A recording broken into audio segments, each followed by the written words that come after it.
Hello and welcome to this Enlisted guide. And today we're going to look at the best perk loadout for every type of soldier and which type of soldier you should actually use, aka which level of the soldiers should you use. In this guide specifically, I'm going to be looking at all of the infantry perks. I'm not going to include what you should do for pilots or tankers. I'm going to cover that in a separate video, which you can see up here. Now, something to keep in mind is that I will discuss how the perks work and why you choose them, but I'm not going to repeat that for every single soldier type. I'll just go through what those soldiers should be taking. And you'll also generally see that the perk setup is going to be pretty much identical on every type of soldier. I believe that there are a lot of very useful perks in Enlisted, but there is just as many useless perks that you shouldn't take under any circumstance. Also, remember that these setups are going to be considering that you are a level 5 soldier with the most amount of perk points possible. If you're not familiar, there is a gacha system when you purchase your soldiers. They have a potential -2 to their maximum stats, basically, when you buy them, depending on the class. So, for example, a maxed out Engineer 2 can have 18, 20, and 16. I'm going to be going off of the maximum amount of perks you can have at level 5 for each soldier. I think it's very important, actually, to purchase soldiers until you get one that has the maximum amount of points. I'll go ahead and show how to do that in just a second. And it is more of a min-max, so if you are very tight on silver, you don't need to do this immediately. You can just try and grab the most important perks that I'll highlight and then replace those soldiers later on when you have more silver and maybe know more about which kind of perks you want to take. But generally, the perks are very set in stone. I don't think there's much room for experimentation, and trust me, I've been doing a lot recently to try and figure out the best perks possible. So for actually acquiring a soldier, what you want to do, right? This doesn't matter about any sort of squad upgrades or anything, but you come to the soldier you want to buy. Let's just use Rifleman 1, for example, because it's cheap and I can show it off. But you basically come here and you buy, let's say, 10 of these. Now, you can see that this soldier here has rolled 5-star, 5-star, and 3. So he got a -2 to weapon. I'm not interested in this guy at all. I'm just going to send him to the rear. This guy has rolled all perks maximum, so he will end up as a Rifleman 1 with 17, 17, 17. Now, all the different levels of soldiers can reach different levels of perks. Really simply, for Riflemen, it's 17 across the board, or for Rifleman 2, 18 across the board, or for Rifleman 3, 19 across the board. Now, I don't actually usually do it this way. Like you can click through the soldier and go, okay, send to rear, and then you can click the next guy. Okay, he's got this guy is actually the least possible roll, and you can send to rear. But what I actually do is I just buy the 10 soldiers or however many. It's usually easier to just do this in bulk with as much silver as you can. Maybe buy like 40 soldiers at a time. But you actually should close this, back out of here, and then you come down to here and you click this button select, and then you will scroll down to the soldiers that you just recruited, like this guy. So he's a 555, and these are all just going to be level 1s. So I come to this guy, 435. So I will check this box, and I will repeat this for... See, this guy's a max roll, so I'm not going to send him away. This guy isn't max roll, so I will send him. And this guy, so I actually got quite lucky. I got very lucky, apparently. Unless I'm missing. But either way, you can come through. Okay, this guy is not useful. This guy is not useful. This guy is not useful. This guy is useful. This guy's not. But then, so when you've selected all the ones you've gone through, right? Then you come down here and you click dismiss.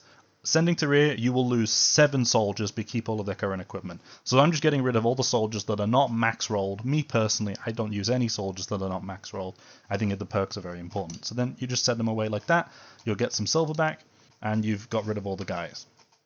So I'm just going to try and cover this in an order that I think makes the most sense, and in the order that you usually encounter these soldiers. So, the last thing to talk about before we get into the actual perks is that when you come to this screen, you can see that these soldiers have a built-in perk underneath their perk points. So for Rifleman 1, they have 10%, this is basically just dispersion. Or Rifleman 2 have 5.3 sprint speed, or Rifleman 3 have 15% medpack usage speed. Now this is different for every class in the game. As you can see, for Engineer it's crouching speed or stamina regen speed. This goes into why we would choose each level and why it's not the best choice to just automatically pick the highest tier of soldier. And you'll see why that's relevant later when we get to something like anti-tank soldiers. Okay, so let's just hop right into it. And starting with Riflemen, there are two trains of thought that you can go for Riflemen. One of them is also a lot more budget friendly, so let's start with Rifleman level 2. So, as we saw a second ago, Rifleman 2 come with 5.3% sprint speed at base. What this actually means is that when you take 10% run speed, combined with this 5% sprint speed, you are actually, essentially, maybe by like a few pixels, you are identically as fast as a soldier who took 15% sprint speed. So, if you want to take fast soldiers, Riflemen 2 are actually a good option. And I would say you always want to take a movement speed option. Me personally, I can't stand when my soldier is slower, so I really avoid soldiers who are slow. And looking at Rifleman 2, you have some points here. So I would take this. The speed of changing pose is very nice. This just helps you prone and crouch a lot faster. It's about half as much as fast. And then another very important perk is the 60% move speed while crawling or crouching. If you aren't aware, when you crouch in Enlisted, you get a lot less recoil, and you're also a smaller target. So you basically, every time you're going to shoot people, you're probably going to be crouching. By having this perk, you are able to aim down the sights, and you can still move as fast while crouching and strafing as if you were not aiming down sights and just standing and walking left to right. So you're very quick with this. I take run speed plus pose speed plus crouch speed on every soldier. You're going to see this pop up a lot. Then, after you've taken those perks, let's just remove these for now, just so that we can see how many points we'd have left over. So for Rifleman 2, we'd have 8 points left over. Now, where can we spend these mobility points? First off, I'm only going to cover this once.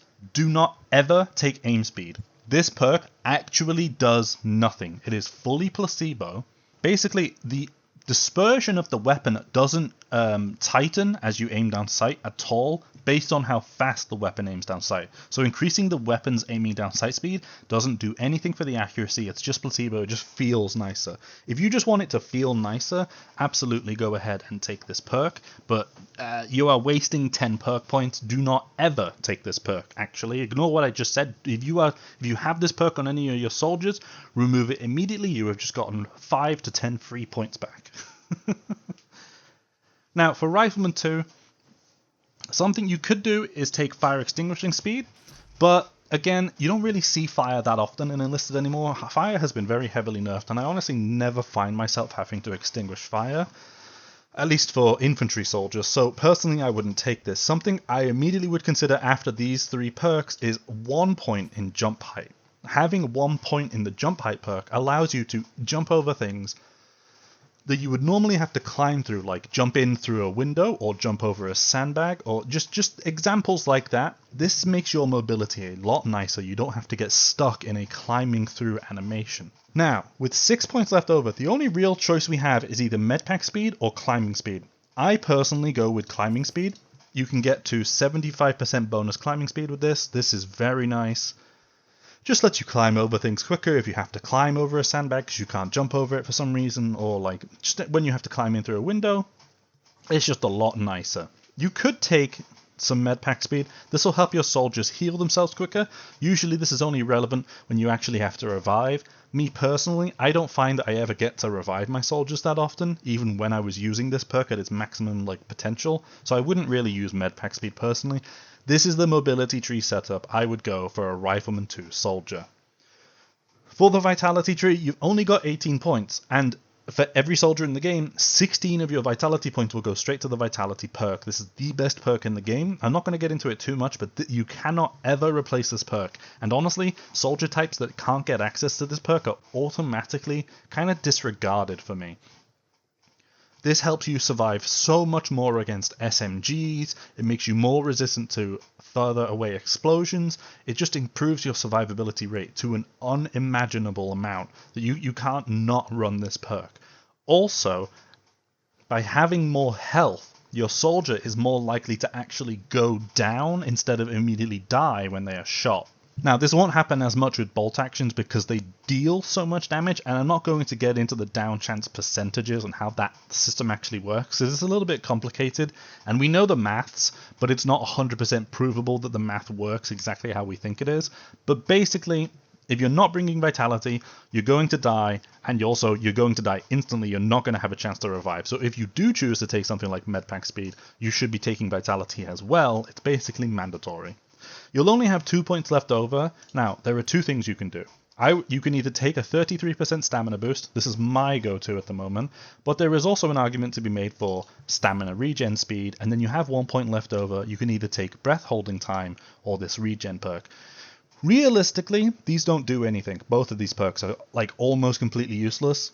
If I had to pick one that was the least useless, probably this aiming down sights like breath holding. Not for sniping specifically, but when you aim down sights, you can hold the sprint button. Your soldier will hold their breath and actually zoom in just a little bit more for those further away shots. So I guess technically you should take this one. This perk does nothing. I've explained in previous videos, but this just really actually does nothing. If you take 1 point in this, instead of regenning out of combat to 3 health, you'll actually regen up to like 3.6 health.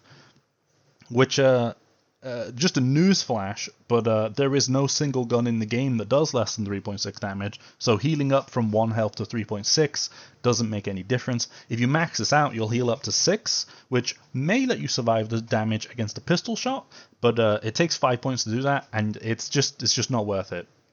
The other perks in this category, such as the head shake, is nice, but honestly doesn't do much, but it is nice. The flinching perk, if you want to get the most out of the flinching perk, you actually need Vitality too, but it's very hard to squeeze that in. See how this takes 2 points? You'd only get a 20% flinch stability, which doesn't really make a difference. It's very hard to actually make use of this perk, because anytime you'd have a lot of points in it, you probably don't have Vitality. So that's kind of the rundown on flinching. This perk for restoring more health per medkit, this will make your medkit heal you for 6 instead of 3, and if you take the extra level for 8 points, you'll heal by 9 instead, which generally I don't really think makes too big of a difference.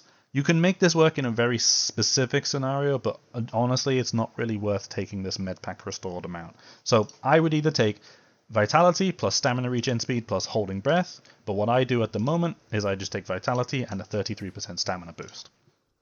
Now, looking at the weapon tree, we have this perk is a must-take always. You must always take this perk. In fact, I'm just going to undo these really quick so I can go through them one by one. You should always take 2 points in this perk. This increases the accuracy of your hipfire at all time. It makes your dispersion spread a lot tighter at all time, like with the hipfire as well. But also, as you transition from not aiming to aiming down sights, the weapon will be more reactive to your aim. You'll be more accurate in general. For 2 points, there's really not anything else to take here over this. I would always prioritize this, and then immediately prioritize full vertical recoil. Now, if you're a newer player, maybe you're playing in BR1 or BR2, TS1 and 2, I would actually not take recoil perk on soldiers that are using bolt actions. If you're using a bolt action weapon like a Kar98K or a Springfield or a Winchester, you should actually take this perk for the 12 points instead, which increases your rate of fire with bolt actions by 12%. This is really nice, and bolt actions don't need the recoil control at all. However, if you're using a semi-automatic weapon or an automatic weapon, or maybe you are planning to pick up an SMG from an enemy or a machine gun, it's really nice to have full vertical recoil control. This gives you 40% vertical, and then if you crouch, you have another 30% on top of that, so you're basically reducing the recoil in the game by 70% by crouching and using this perk. This will make it a lot easier for you to get kills in the game. Now, after you've got these perks, there's only one more thing that you absolutely must do, and that is to take 1 level in this perk. Ignore all the text here, except for greater chance to get in the down state upon taking fatal damage. This adds a flat 10% chance for you to go down instead of immediately die when you take damage. And it also, again, I don't want to get too much into the down chance, like probabilities and maths. Maybe I'll cover that at some point. But basically, this is going to effectively double your chance of going down instead of immediately dying. Just trust me on this one. That's just how it works. Now, for your weapon points after that, I think that horizontal recoil is not worth it. I don't think that grenade throwing range is inherently bad. It's just that the problem is if you have this on like one soldier randomly and you're not prepared for it, you can completely mess up your grenade throw. So if you are a fanatic of throwing grenades, you should take the same level of this perk, either level 1 for 25% or level 2 for 50%, on every single soldier. Now that's a big ask for your entire army to be dedicated to grenades, but I do think you have to do that just to be practiced with how the grenade arc and the throwing range will actually matter. Otherwise, don't take any points in this perk. Avoid it like the plague. It's not inherently bad. It's just, it doesn't work on its own. Now, the last 3 perks, reload speed, melee damage, and changing speed, like weapon changing speed, are pretty nice. But I would prioritize these 2 up here before I prioritize reload speed. Reload speed doesn't really actually make that big of a difference. It's only 6% for the 4 points. It goes up to 12% with more. We'll get into it a little bit later on a different class. But generally, it's quite expensive for a very small bonus. Something you should actually do instead is consider melee damage. Now, we talked about earlier vitality. Now, this takes you from 10 health to 13.5. Now, if you're using a knife or the buttstock of your weapon, not a bayonet, then your melee does 10 damage. That means when you melee somebody with vitality who's at more than 10 health, you're not going to kill them, and they'll either melee you back and kill you, or just shoot you. So, if you take 2 points in this, you have 50% bonus melee damage, which means your melee will do 15 or more all the time, which means you will kill vitality soldiers. Now, this isn't super important for you yourself, but this is very important for your AI soldiers. If somebody runs into melee range of your AI, they will melee them. Now, if you're using a weapon that doesn't have a bayonet, for example, an SMG, or maybe like, well, these Mosins have bayonets, but let's just say this SMG, right? No bayonet, so it gets a 10 damage melee. Then you are not going to kill them without this perk. It also gives you a little bit of melee attack speed, which actually is very relevant for digging. If you like to dig a lot, you should probably max this perk out actually, because the melee speed helps your shovel dig faster. That's not super important otherwise though.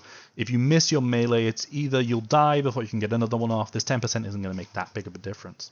But looking at the other perks, we now actually can't even take this 50% weapon changing speed. This doesn't just affect changing between your weapons. What this affects is, say you're going to swap from your primary weapon to your secondary, then it would affect that 50% faster. But it also means you swap to your pistol 50% faster. It also means you swap to the knife 50% faster. It means you switch to the TNT charge or the grenade 50% faster, and also the binos, but who cares about that? So this is actually a very valuable perk, but personally at the moment I'm going with the melee damage over it when I can afford it. And then if you had points after that, I would take the reload speed, but we can't afford that on Rifleman 2. But we know that Rifleman 2 has 5.3% sprint speed and you can go very fast, but there is actually a trade-off we can make if we choose Rifleman 3. So, looking at Rifleman 3, there is something else we can do here in the mobility tree, and instead of taking climbing speed and max jump height, we can take medpack speed. Now, if you have medpack speed at 75%, you have a built-in 15% medpack speed here, which is 90% healing speed, which means you can revive yourself off the floor 90% faster. It basically happens in like 0.9 seconds, which is effectively instant. It's very rapid to get up from the floor. It's quite crazy, actually. So, you can go for a build like this with the crouching move speed, changing pose speed, run speed, and then the medpack speed. Now, you're losing out on that little bit of speed. You are not going to be as fast as a soldier who puts all the points into sprint speed, or a Rifleman 2 with the built-in sprint speed. You are a little bit slower, but I think that for the points that you're spending, this could be worthwhile. Now, personally, I'm still not running a medpack speed build. I still actually take these points back, and I go 3 into climbing and 1 into jump height, and then you have 1 left over because it's Rifleman 3 now. You have 19, 19, 19. I take the extinguishing speed. Now, for my Rifleman 3, the extra point I can just immediately put into here. I think this is the optimal for Rifleman 3, is to take a stamina regen and a stamina amount. Even if you were taking this before, you've still only got 1 point. It's not worth putting anywhere else. Just put it in the stamina amount. Now, for Rifleman 3, we can actually see that we get the 1 extra point here for the weapon changing speed. So we are getting the 1 extra point, which allows us to get weapon changing speed, we're getting stamina regen speed, and we're getting fire extinguishing speed, as well as some medpack speed, in exchange for a little bit of speed. It's up to you which you want to go with for Rifleman 2 or Rifleman 3. If you've got the silver to spend, I think you could argue that Rifleman 3 is better, but you can also argue that Rifleman 2 is better if you really value that movement speed. I think that Rifleman 1 is a nice option on a budget, but you are going to lose out on 2 points in every category in this example. So just remember, if you're using a bolt action, take the bolt action speed perk. If you're using anything else, you should be taking the vertical recoil perk. So that was a very, very long-winded coverage of Rifleman soldiers. Now they are quite important because this is the first class you'll actually get in the game, but the second class you'll probably get in the game is going to be Engineers. So looking at Engineers, we go with Engineer 2 because they get it's not about the stamina regen speed or the crouching move speed, it's actually just about the amount of perk points you get. So for mobility, we're taking pose speed, crouching move speed, 1 into jump height, max into run speed, the climbing speed. You could do whatever you want here with the stamina setup, but I just take a full 66% stamina for running around the map, and obviously vitality. Now, for Engineers compared to Riflemen, you can only get these 3 important perks. I think these are the most important anyway. Weapon changing speed is nice to have, and the melee speed is nice to have. The melee damage, sorry, or the melee speed actually for if you like to dig holes with your shovels, but I find that it's honestly fast enough to dig without it, so I think you can just take this L shape of perks here, the dispersion perk, the recoil perk, and the down chance. This is very important on your specialists as well, because if these get shot and they just die, then you've lost out on your very important engineer who's going to build your rallies or ammo boxes. So any specialist, I prioritize this honestly over vertical recoil. If I had to do something, if I couldn't afford this, I would actually drop a level in vertical recoil to get this. Personally, it's very important. Now, I'm coming back to this. This won't be at the end of the video. This will be stuck to the normal engineer part, but I just remembered and I did want to talk about this. You can actually sacrifice some of your perk points on these soldiers, and you can grab building speed. Now, you could entirely take back climbing speed and take 2 points into building speed, which is 25% building speed, and maybe like take your jump height, right? This setup can actually work as well. This will help you build rallies very quickly. You have the run speed to get to where you need, and then you have 25% building speed to build the rally just a little bit quicker. That is something you can do. This like resources amount, I don't think is very valuable. Even in an engineer squad, what you can do is just bring more engineers, and they all come with their own resources. So when you run out of resources on the first guy, just swap to the second guy, and then you can keep them all with the like combat perk setup, rather than spending like 2 points per level for a little bit extra resources. Just swap to the next guy, right? But yeah, you could actually consider running this, and maybe this is actually better than the suggestion I put, but I just like the climbing speed, and actually maybe I will try this out myself, the 25% building speed. This is definitely a viable option. So that's Engineers. That was a lot quicker than the Rifleman explanation, but that's because we don't have to explain all the perks again. So another thing you might see as a new player early on would be Medics. So we'll cover Medics real quick, and we're going to see a lot of the same. Running speed, climbing speed for 2 levels, pose speed, crouching speed, 1 into jump height, and you have 1 left over for fire extinguishing. For the vitality, you can grab the stamina amount and the vitality amount, or you can get the stamina regen and the breath holding. And then again, for it's same as the engineer, we actually only have 16 points here. So dispersion perk, vertical recoil, because these guys get SMGs. You're never really going to use a medic with a bolt action.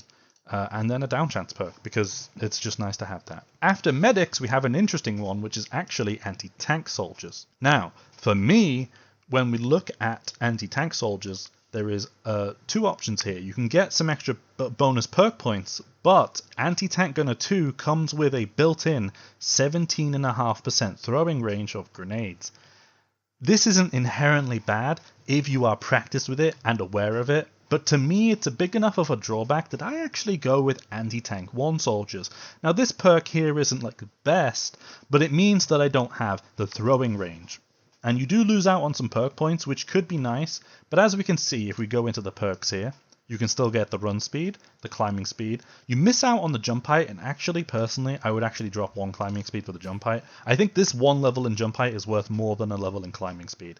We can get the crouching speed. This also affects crawling as well, but it's mostly for crouching, and the pose speed.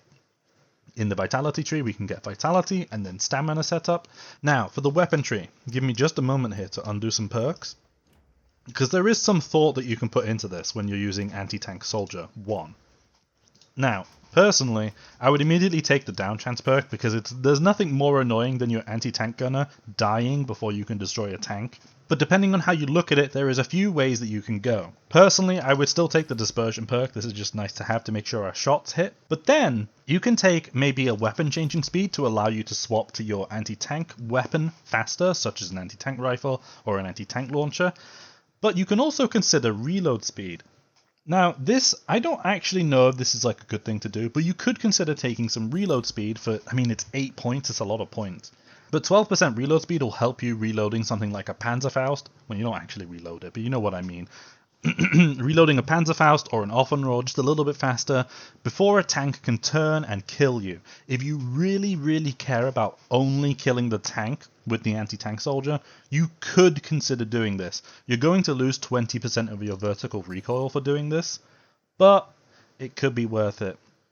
Another thing you could do is drop 1 of the reload points, take another in the vertical recoil, and then maybe a melee speed. Not really that good of an idea. Personally, at the moment, what I've settled on for my anti-tank soldiers is just doing what I do with my Riflemen, basically. And it's the same as a Rifleman 3, is dispersion, weapon change, melee damage, down chance, and then just maxed out vertical recoil or bolt action speed. It's really up to you what you want to do with the anti-tank soldiers. I prefer to have all of my soldiers optimized for like regular combat. But if you really just hate like a vehicle, you could go for that like more reload speed centered build. Up next is a very important soldier class that you're going to probably use a lot of between BRs 1 and 4. Not so much in BR 5 because they get replaced a little bit, but Assaulters are a very powerful class. And you start off actually with Assaulter 2. This like goes from, they kind of replaced Assaulter 1 with Medic. So I would swap out your Medic squads for Assault squads because you can get like engineers in the Assaulter squads as well as anti-tank guys and machine gunners. But you get 4 Assaulters, which is very, very powerful for having like aggressive, like objective play with SMGs. Automatic weapons are very powerful in Enlisted, but enough waffle about that. I think that you should be using Assaulter 2s for budget, but later on when you can afford them, swap over to Assaulter 4s. I wouldn't waste any time with Assaulter 3s. Just quickly to look at their perk setups, Assaulter 2s get bonus stamina, and Assaulter 4s get reload speed. Assaulter 3s get pretty useless perk here in the health restored by medpack. Not that great, and very expensive for what these are. I would really recommend avoiding Assaulter 3. Just stick with Assaulter 2s until you have a lot of silver and you can upgrade to Assaulter 4 at the end of the tech tree. But anyway, for Assaulter 2s, we'll get into their perks. Now, Assaulters get a lot of mobility perks and a lot of weapon perks. Now, for the Assaulter 2, you get 19 mobility, so that's run speed, climbing speed, jump height, crawling speed, pose change speed, and then you have 1 left over for fire extinguishing. You could run like a medpack speed on these guys if you wanted, but generally I think being able to just move around fast suits these guys' playstyle a little bit more with the SMGs. You only get 17 vitality points, so take vitality, and then take stamina regen speed. Nothing else here is worth more than the regen speed. For weapon, you should take dispersion, vertical recoil, the down chance, and then the melee damage. Unless you're playing something like Japan or certain other faction, like I think some of the German SMGs have bayonets, you should just take the melee damage. If you're focusing only on a weapon that has bayonets instead, you could take like weapon changing speed, but it doesn't really matter too much. I would just take the melee damage because most assaulter weapons like SMGs or assault rifles don't have bayonets. And then when you upgrade later in the tech tree to Assaulter 4s, this is what I would recommend instead. So I think we gained 1 more point here for the climbing speed. So it's run speed, climb speed, jump height, crouching speed, pose speed, fire extinguishing. We actually can get 33% stamina now. And then, interestingly, Assaulter 4 comes with 12% reload speed, which actually stacks, I think, exactly like with this perk here for 6% or 12% reload speed. So you can get up to 24% reload speed off of your weapons. For something like a Fedorov Aftermath, taking off 24% of a 3-second reload is quite like a large difference. Now you could play around a reload and take cover, so it's up to you how much you want to invest in this reload perk, but I actually just end up sacrificing 1 point in the firearm vertical recoil to take the reload speed. It's completely up to you how you want to sacrifice points to get that extra reload speed. Generally, I don't think you can really justify sacrificing the down chance perk or the dispersion perk. You can take off melee damage and weapon change speed, but it still only gives you 3 points, which is not enough to get the full here. You'd have to sacrifice even more vertical recoil, and then you can get your melee damage back. It really depends how you want to set this up and for what faction and what weapons, and if you care too much about the melee damage itself. But generally, I'm just sticking with 30% recoil, 6% reload speed, which takes you up to 18%, which nearly 20% off of your reload is still a lot. It's like a nice benefit. The down chance perk, the dispersion perk, the melee damage, and the weapon changing speed. Now, similar to Assaulters, we have Guerrillas, and Guerrillas are a very aggressive SMG class. These guys only really get SMGs and low tier bolt actions. So, what are the perks for them? Well, like Assaulters, we can take run speed, climbing speed, jump height, pose speed, crawling speed, and also fire extinguishing. These guys are very strapped for vitality points, and you can only really take the vitality perk, which is a shame. It would be nice to get some stamina here, since this class is kind of focused on running around the flanks on the map. So you'll have to make smart use of your flask to compensate for not having any stamina perks, especially on those very long flanks that take you on a whole trek through Mordor to get to the enemy's grey zone. Now, also, something to keep in mind is actually Guerrillas get 5.3% sprint speed, which we talked about earlier with Riflemen 2, makes them the fastest, very fast soldiers in the game. So that's quite nice. Okay, and for the weaponry of Guerrillas, sorry I got interrupted by my dog bashing in through the door and scaring the life out of me. You can take the dispersion perk, you can take reload, you might be able to hear him on the floor now. You can take the down chance perk. This is pretty much going to be the same always. You can take their melee damage if you're using SMGs, which usually don't have bayonets. You'll only really have bayonets on Japan, and then you can take the weapon spot speed. Furthermore, we have machine gunners. And now something I want to point out, in the past I would use Machine Gunner 2 because of weapon aim speed. After learning that this perk does absolutely nothing, it won't do anything for your machine gunners either, and funnily enough, the slower aiming down sights weapons like machine guns actually benefit from this perk the least, since it's based on the percentage. So you're taking an already slow value and improving it a little bit. It doesn't do anything. So you have 2 options again for machine gunners. You have a budget-friendly option and a more expensive option. I think if you can afford it, you should be going with Machine Gunner 3, not because of this perk, but just because the perk points are more valuable. They give you some extra stuff that you can't get as Machine Gunner 1. But I'm not entirely sold myself on which is better, so I'm just going to provide you both options for Machine Gunner 1 and Machine Gunner 3, and you can experiment and try things out yourself and see what you like. I do like the idea of Machine Gunner 1 because of this 3.5% run speed, stacks with your 10% run speed when you're taking the perks, but it's really hard to decide which is going to be more important. And you are quite strapped for perk points when you go Machine Gunner 1. You are losing out on some things. But basically for Machine Gunner 1, I'll take run speed, climb speed, jump height, crouching move speed, very important on machine guns for because you basically always have to be crouching to shoot these things because the recoil is so high. And then also the pose changing speed, again, very important. On Machine Gunner 1, you'll only just get Vitality in the Vitality tree. You don't have any other stamina perks, which is kind of why we do consider Machine Gunner 3 to be better, because you can actually get some stamina perks, which will offset the heavy weight of the guns, which the heavy weight doesn't actually slow you down, that's a separate modifier, but the heavy weight does drain more stamina. So it's not only are you slower at getting around the map, but you'll be slower because you can't sprint around the map, which also actually affects your AI. Anyway, in the weapon tree, you take dispersion, reload, down chance, weapon change speed, and melee. Most machine guns don't have bayonets. I think it's only a singular Japan LMG that has a bayonet. But that's what I would do for Machine Gunner 1. And then if you switch to Machine Gunner 3 for the extra perk points, I think you can get fire extinguishing speed in the mobility tree with your extra point. You can get your stamina setup with breath holding and the stamina regen, or you can get just the stamina bonus. And then in the weapon tree, you can actually swap some things around here.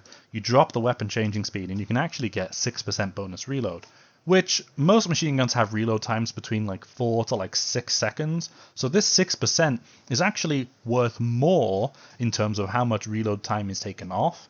Like in context, you're taking like a 5-second reload down to like 4.7 seconds or whatever it is, but that's still like 0.3 as opposed to a weapon where you're only getting like 0.1 seconds faster reload because it's already short.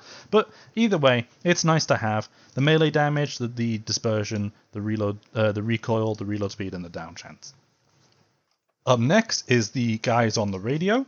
We have radio operators. So going into radio operator perks, they get a lot of mobility, which means we can take run speed, climb speed to max, pose speed, crawling speed, and actually 40% jump height. I don't know if this really helps make any different types of jumps, but maybe you can find a use for it. 20% is enough if you want to drop one and have like the extinguishing speed.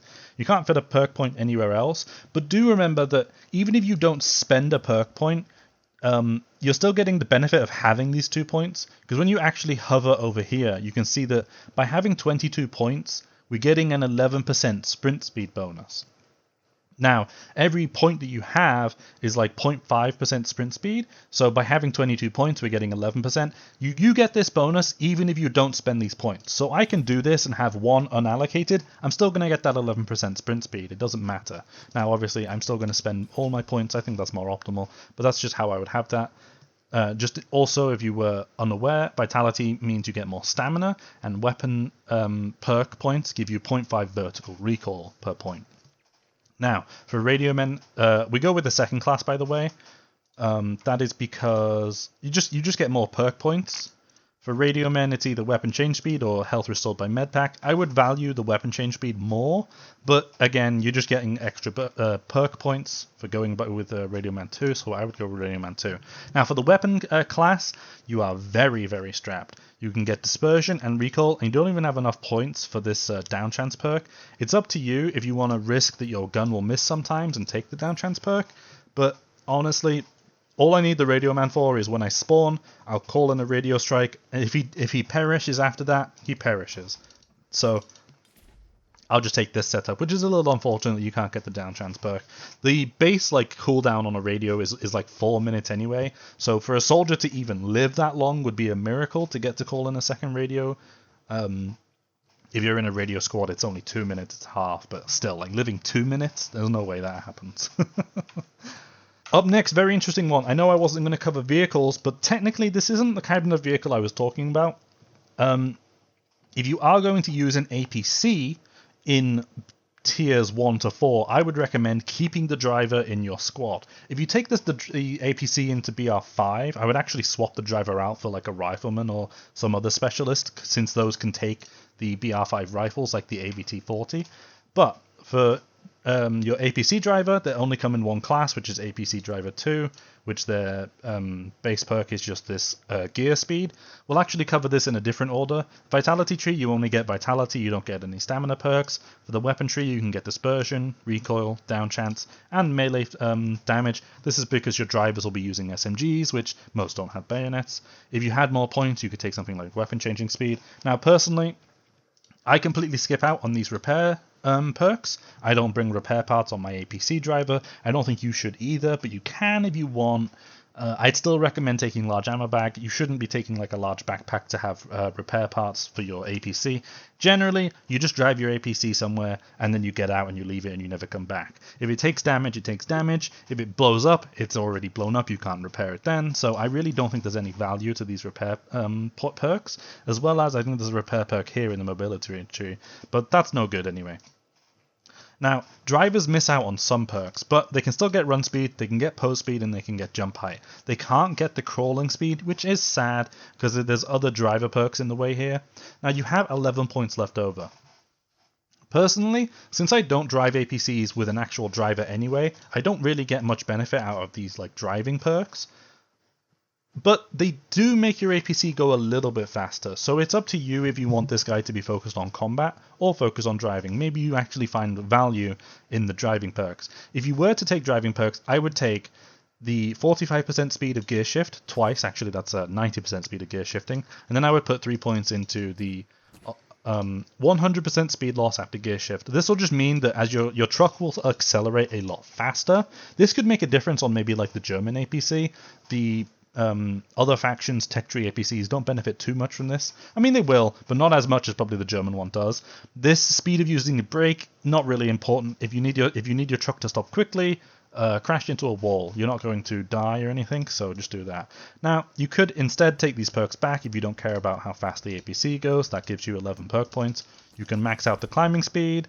We have 2 points left, 3 points left over. You can grab one med pack maybe, or like extinguishing. And then even then, maybe you can take like speed loss after gear shift. But, you know, probably, honestly, I don't use APC drivers that much, so I'm not like too set on any of these. But you could probably just take, yeah, the gear shift perk and the other gear shift perk, basically. This will just make your truck faster, if that's what you care about. Following up from the APC driver, we're running out of soldier types here. We've only got a few more to go. We've got Sniper 3. Now, personally, I don't really use snipers all that much. If we take a look at their sniper perks, we can see the first tier has max jump height. That's okay. The second tier has breath holding time. Is that useful? It could be. I don't really even hold my breath when I'm aiming. Usually, if you prone on the floor, you have enough weapon stability that you don't really need to hold your breath. I guess holding the breath gives you a little bit more zoom, but I find personally that zooming in even a little bit more makes it a little bit harder to judge the amount of weapon lead you need. So personally, I don't think this is too great. I would either just go with the budget option of Sniper 1 or go with the luxury option of Sniper 3. We'll cover the perks for Sniper 3 here, since these guys actually come with 4.8% firearm reload speed, which is similar to Assaulter 3's. So you might be Assaulter 4's, sorry. So you might be excited for the Sniper 3 class, and then we realize we don't get 16 points in Vitality. So this is quite sad. We'll cover the Vitality tree first. You can take full 100% stamina. You can take some stamina regen speed. You can take breath holding if you want. I guess you could take medpack restored. Flinching, I don't think is that useful. Medpack restore, you could actually maybe make a point for, because you should be at like a far enough away distance that the enemy's gun doesn't do too much damage to you. Maybe you can get some value out of healing. Personally, I don't really care about that. You could take this regen perk. You could take head shake. Really, you can do anything you want here with these 14 points. After you get your max stamina from like running around and maybe breath holding if you like using that, there's not really much to get here since we can't get Vitality. Unironically, the Vitality tree is pretty awful apart from the Keystone perk here, which makes like the whole like tree the best tree. But you can do whatever you want here with the Vitality tree. Then I guess you can take the full firearm reload speed. This would give us 16.8% reload speed, which for something like the bolt action snipers where you have to reload one at a time will be quite nice for speeding that up. Or one thing you can do with snipers is the Axis faction actually can get the Sniper and MKB, and you can add those to an Assaulter squad. Maybe I wouldn't actually recommend using snipers because again, you don't get the Vitality. But if you wanted, you could use these guys with the reload speed and the Sniper MKB, and it could be kind of good. Obviously, I'd take the down chance perk, which works even more if you're sniping from a long range. I would take the depends. You can take dispersion, you can take bolt speed, you can take vertical recoil. I don't think any of these are useful. It really depends what you want to do. If you're sniping with a bolt action sniper, maybe you take the bolt action perk here. In fact, we'll just do that. But if you're using an automatic sniper like the MKB, take the vertical recoil. I don't actually think the dispersion perk matters too much, especially if you're sniping with an actual sniper with the bolt action one. So those are very, very accurate. You don't really have to worry about this. The mobility tree, I would take the run speed for getting around. You could maybe even like drop everything here to get the sprint speed to get to like where you need to be as fast as possible. But then it's mobility tree is a little bit questionable for the sniper class because you kind of get to your position and then you stop moving for the rest of the game. Depends how active you are as a sniper, but I imagine most people find a position they like and they don't move further. So I would take run speed, climbing speed, jump height, crawling speed, which can actually be quite nice for actually prone crawling along the floor as a sniper, and then also the pose speed. Honestly, snipers, you could just stick with Sniper 1 if you want to save the silver, but, there's options here for what you want to do with them. I don't really recommend sniping in this game in general. If you want to win, snipers are not really the best for, actually winning the game. Anyway, onto a more niche soldier type, which you won't see very often, is actually Flamer 2. Now, something very interesting with Flamers is that they come with 12.3% vitality. I don't actually know what does Flamer 1 come with? Flamer 1 comes with aim stability when receiving damage. That could be interesting, but I think this 12.3% vitality is more powerful. So what this means is that with 35% plus 12.3%, what is that, 47.3? So your soldier will have 14.73 health, which allows you to survive a shot from something like an SVT-38 or a Gewehr 41, weapons that only have 14.4 damage. Now, being able to tank a hit from those is pretty incredible. Somebody might just shoot at you once and think, okay, they're dead, and look away, and then have to look back because you didn't die, because you can take a shot with this setup. This is even more exponential with Soviet Flametroopers, who can get body armor. I don't remember exactly, but the number I have in my head is 16.2. You would need a weapon that does 16.2 damage to down/kill a Flametrooper 2 soldier for the Soviets wearing body armor, which, if you weren't aware, even the AVS-36 only has 15.8 damage. Most weapons in this, like BR5 tier or the semi-autos, they all have between 13.5 or whatever up to 15 damage. So a Flametrooper 2 for Soviets can actually tank a shot even from an FG-42. How useful that is? I mean, it's nice, right? But then, Flametroopers have their own drawbacks of having to bring a flamethrower, which isn't very useful, and they don't get ammo bags. But anyway, enough waffling about that. It is very important, though, for Flametroopers. You can take the Vitality perk, you can take a stamina regen, and then you can actually get 60% aim stability with firearms after receiving damage. Now, this 16.2 health, or this 15 health threshold you have, 14.7, sorry, for the Flametroopers, doesn't actually make you survive any more SMG shots than normal Vitality does, but being able to get Vitality, plus this aim stability, Flametroopers might be very powerful against stuff like SMGs, and the Soviet ones with body armor is very powerful against stuff like FG-42s, which is very interesting. For your mobility tree, you can take run speed, you remember to take your jump height, your climb speed, your crouching speed, and your pose speed, and then for the weapon tree, dispersion, vertical recoil, and the down chance perk. If you actually want to bring flamethrowers for the flamethrower themselves, 10 points for 25% flamethrower fuel, I really don't think this is worth it. Flamethrowers are not that viable in Enlisted anymore. They got heavily nerfed. Maybe if they get buffed in the future, I'll revisit Flametroopers, perks specifically, and maybe find a way to fit this in. But I think this is the optimal setup for Flametroopers 3.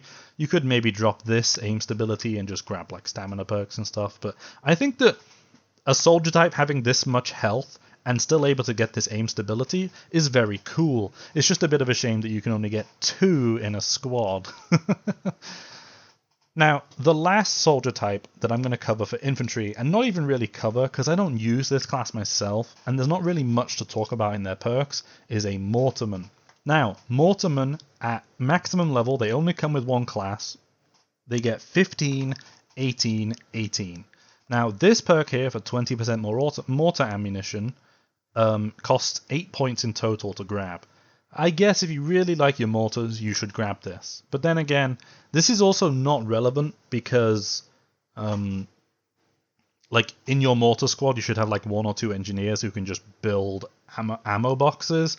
So, generally, for your Mortarmen soldiers, just follow the rest of this guide for the general kind of setup of run speed and all this. And they'll get the Vitality perk and the stamina setup. And then this mortar perk itself, I'm not too sure if it's actually that useful. Alright, that was a very long one. Hopefully this guide is very useful to you. I put a lot of effort into my perk setups. I kind of obsess over them a little bit, so please trust that my perk setups are pretty much as good as you can get in this game. Most of my philosophy applying to the Vitality tree is objectively correct. You shouldn't be choosing this stupid regen perk that doesn't do anything. The weapon tree, I've tested every possible permutation, and I think the ones I've got is the best. And the mobility tree, yeah, just do not ever touch the weapon aim speed. It's just bad. It actually, between this perk for 10 points and this perk for 5 points, you could spend 15 perk points and literally gain nothing for your soldier. Isn't that crazy? Also check out my guide specifically dedicated to tanks and planes and my theory going into how to set up those perks on those soldiers. I hope that this guide has helped you. If the guide helps you, you can help me by leaving a like on the video, I appreciate it, and consider becoming a member to gain access to these videos one day early, as well as other features that you can see when you click on the join button. You can also see on screen a shout out for all of my current members. Thank you guys so much. And thank you so much for watching. I'll catch you next time. Bye bye.